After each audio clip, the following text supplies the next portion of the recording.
What's going on, y'all? Today we got NBA legends are coming after LeBron James, man. What now? What now, man? Let's get into it. Shot clock to 5. James has to fire. Good shot, boy. Good shot. Good shot. Off balance. Shot clock running down. He had no angle, and he drilled it. This is Jordan-esque. This is Rasheed Wallace, NBA champion.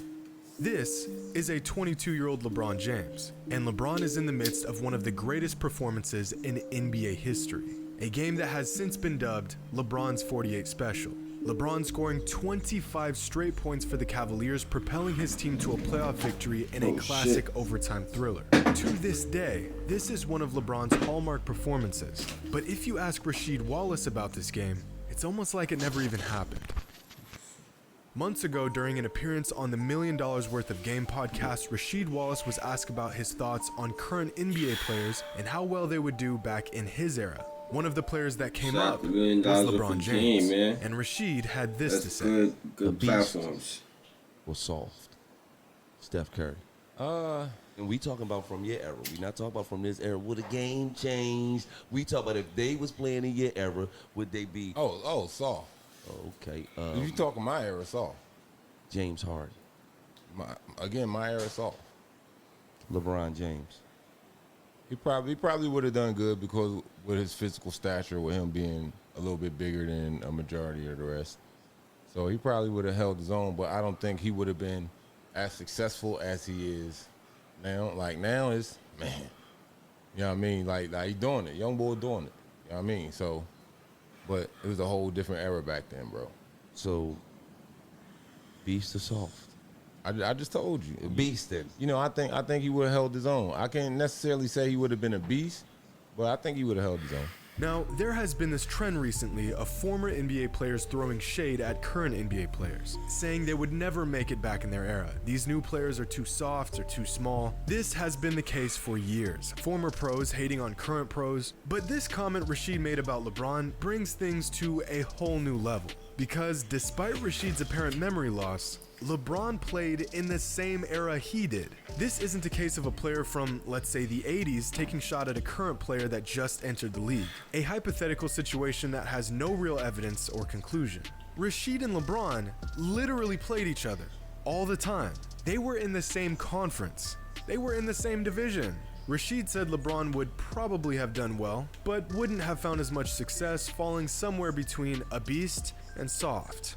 But history says otherwise. Now, Rasheed Wallace played in the NBA for 16 seasons, his prime taking place from the 1999-2000 season to the 2006-2007 season. LeBron James was drafted in 2003, right around the time Rasheed Wallace was at his peak. Rasheed's best season during those peak years was with the Portland Trail Blazers when he averaged 19 and 8 a game, shooting 47% from the field. At the same time, a teenage LeBron James in his first NBA season was putting up similar numbers. And by LeBron's second season in the NBA, he was already a superstar at just 20 years old. These numbers came in the exact era Rasheed said LeBron wouldn't thrive in. In fact, in LeBron's first 2 seasons in the NBA, while Rasheed was in his prime, the two of them matched up 7 times. And in those 7 matchups, LeBron in his first 2 seasons in the league was already putting up huge numbers against Rasheed. Now, at the time, Rasheed played for the Blazers got more wins, and Pistons, 2 of the toughest and most physical teams in the NBA. And LeBron was doing this to them. Does this look like a player who's too soft to handle that era? But to be fair, look at him getting out the way. LeBron wouldn't be better than he was. He just said he wouldn't have found as much success, and he certainly wouldn't have been a beast. But by the time Wallace retired from the NBA, LeBron was already a 6-time All-Star, had made it to the conference finals twice, made it to the NBA finals, won back-to-back MVPs, made 2 All-Defensive teams, and made 6 All-NBA teams. That's already a Hall of Fame resume before Rasheed even retired from the NBA. LeBron could have played those 7 seasons, called it quits, and retired from the NBA, and he still would have found enough success to make the Basketball Hall of Fame. So the idea that he wouldn't have found as much success in Rasheed's era is just flat out wrong. This statement from Rasheed would be the equivalent to LeBron in 20 years saying that Luka Doncic wouldn't have dominated in his era. Not only does this not make any sense, it's literally, objectively inaccurate.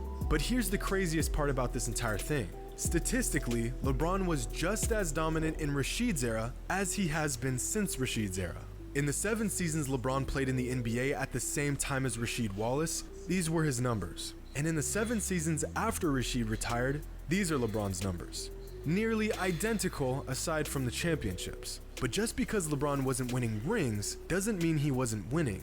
In fact, while Rasheed was in Detroit, his most successful years during his NBA career, LeBron was contributing nearly more wins than anyone else in the NBA, including his 2004-2005 season when he came in 4th in win shares when he was just 20 years old. I compiled a list of players that played during Rasheed's era and after Rasheed's era, players that peaked towards the end of Rasheed's prime, and I compared their numbers from Rasheed's era to their numbers post Rasheed's era. And wouldn't you know it, there is virtually no correlation between the era and the success they had offensively. If anything, most of these players had less offensive output after Rasheed's era. Keep in mind, every one of these players played against LeBron, Curry, Harden, Durant, all of the players Rasheed Wallace said wouldn't dominate his era. And yet, all of the current players I just named went toe-to-toe with these players and found plenty of success. See, the thing is, most players are young enough that older players can make these statements, and there's no way to know if it's true or not because they never played each other. But LeBron's an old man at this point. Dude's been in the NBA so long that he actually played against a lot of these former players. We got the receipts right here. But what happens when a former player from before LeBron's time says he wouldn't cut it in a tougher, more physical NBA? So my last question, can you lock up LeBron? In your days. You know, no one could lock up LeBron. Me, Mike, and Scotty could. Scottie Pippen would have locked up LeBron. Fuck yeah. LeBron is so easy to play. He's so fucking easy to play. He don't have any moves. He ain't got no moves. Where's he going? You don't need no moves. Come on, Dennis. Don't do that, Dennis. Yeah, downhill. Watch. Get out the motherfucking way. That's that quick before I get to him. This game is too simple. He just big. Now, 260, whatever, 6'8", 6'9". That's the only thing he got, pretty much. I'll play a guy 7 foot 300, so it doesn't really matter. Dennis Come on, yo, Dennis is off it. He's off it. NBA history, Chill, Dennis. and certainly Chill. one of the toughest. But Chill. the absolute cap I am hearing right now is Like, come on. Sure. Chill. Did Rodman give LeBron problems? Yeah, Could but he do a better job of defending LeBron than any current NBA player?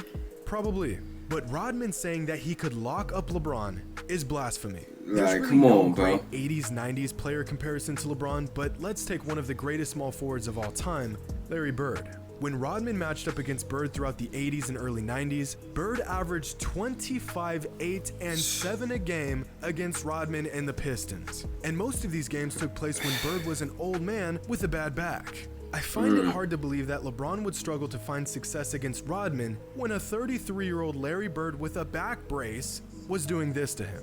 But Rodman said that one of the main reasons why he could stop LeBron is because his game is simple. He relies on his strength and athleticism too much, which makes his game easier to contain. So this time, let's see how Rodman did against a player who relied literally on his strength and athleticism throughout his entire career. Karl Malone, a man with a nearly identical build as LeBron. 27, 10, and 3 a game.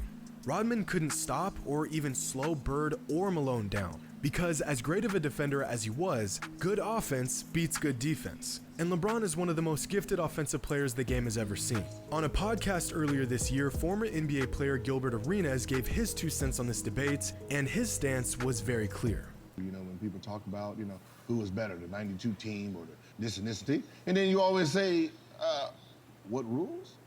what rules? What rules are we playing under? Are we playing under, you know, rock'em sock'em robot style rules? And you know what I mean? If so, you're gonna have to really let this group adjust to, you know, prison basketball. If you're trying to play this style, then this new style, then these 92 guys, they can't keep up because they don't have the equipment. They don't have the tools. They don't have the skill set. And that's why when back in the day when I was like, yo, Dennis Rodman, they would have killed a 6'7", 210-pound guy, wouldn't be stopping LeBron James. Let it go. Nah, come on. He's Come a on, point man. guard. You were great at defending people who's back to the basket. He's going downhill. This your strength. Your Damn, brute like, I'm strength just saying, has man. no bearing Braun is on. downhill bars. You know, when you sit and say all the players are soft and they couldn't last in my era, it's false. It's a false statement. You're looking at the game from rules and adapting to it. Now, Rasheed Wallace and Dennis Rodman are both on record saying that they would also shut down Kevin Durant. What about KD? KD, same thing. I mean, once you get to know people's game, once you know people's game, it's very easy to play them. They just long, they just tall. Kevin Durant. Yo, come on, man. KD is just that different. Era, I don't think he would have had too much success. Now he's a monster. And I'm starting to see a trend here. It's almost like Rasheed and Rodman are contributing Durant's success not to the fact that he's a 7-foot sharpshooting demigod with a handle, but rather simply because of the era he plays in. As if, similar to LeBron, if KD played in their era, he would be just another good scorer, one of many. But here's the thing. Neither Rasheed or Dennis have ever played against a player like Durant in their entire careers. There's never been a player like him. And if there hasn't been a single defender in Durant's 14-year NBA career that could stop him, what makes these former players think they could? I don't care what you do to Durant. Bump him, talk trash, hand check him, clothesline him, poke his eye out, it doesn't matter. The dude is still putting buckets on your head. That's how generational talent works. You cannot stop him. You can only hope to contain him. Doesn't matter who you are or what era you played in. A lot of older NBA players feel like the NBA has become soft and that most skill sets current players have would not be useful in their era. Today's players are just too soft. Or as the old heads would say, today's players would be crying by halftime. But here's the thing, great players are going to excel in any era. That's what makes them great. Their ability to adapt to their surroundings and pick apart whatever you throw at them. Today's players complain about no calls more than ever because they've grown accustomed to drawing fouls over things that shouldn't be fouls. Are they soft, or are they just acting soft to their benefit? They say it's soft because they're watching the players complain about fouls, right? Well, we're complaining about fouls because the rules that we're being told us this is, you can't do this, you can't do that, you can't do that. So, you know, that's what we're gonna argue about. Well, that's the rules. You can't say I'm soft because these are the rules and I'm wondering where foul is. You know, if you was allowed to clothesline and we can clothesline each other, that would have been the style. Would have been, there's no complaining because we know that's, but I'm designing my game off of the rules. The NBA has tailored the game to becoming softer because more fouls equals more points, and more points means more superstars, which the league can then market to fans to sell more tickets, more jerseys, and so on. There's a reason why as LeBron's career has progressed, he has complained and flopped more and more each season. LeBron literally bullied grown men in Rasheed's era, but just like every other current NBA player, he's adjusted his game to suit the current rules and situations. This is the same reason why a guy like Reggie Miller is still considered to be one of the greatest shooters of all time, despite having a worse career three-point percentage than Bryn Forbes. Because we can all assume that if Reggie played in today's era, he would have practiced shooting more threes, he would have played in a system better suited for shooting more threes, and he would have taken more threes. He would adjust his game according to what the league demands. At the end of the day, this all just comes down to generational bias. It's in our nature to want to preserve and protect things that we care about. Most people are subjectively sentimental over things that they like from their time, almost territorial at times. And this applies to former players and older fans. But this also applies to younger fans and their favorite players. Some younger fans will swear Larry Bird and Magic Johnson would be average in today's league. Because delusion doesn't discriminate age. And a lot of us refuse to accept that every era has generational players, and the fact is these players would thrive in any era. But very rarely do we have tangible evidence to actually prove this to be the case. I guess the lesson here is if you're gonna call a player out in an argument about era, just make sure he didn't play in the same era as you did. Hope you all enjoy. And as always, Sheesh, man. That's the end of this one, y'all. If you guys enjoyed, make sure you like the video, comment, and subscribe. Tell me how y'all feel about this. Y'all think Dennis, Scotty, and them could lock up KD and Bron?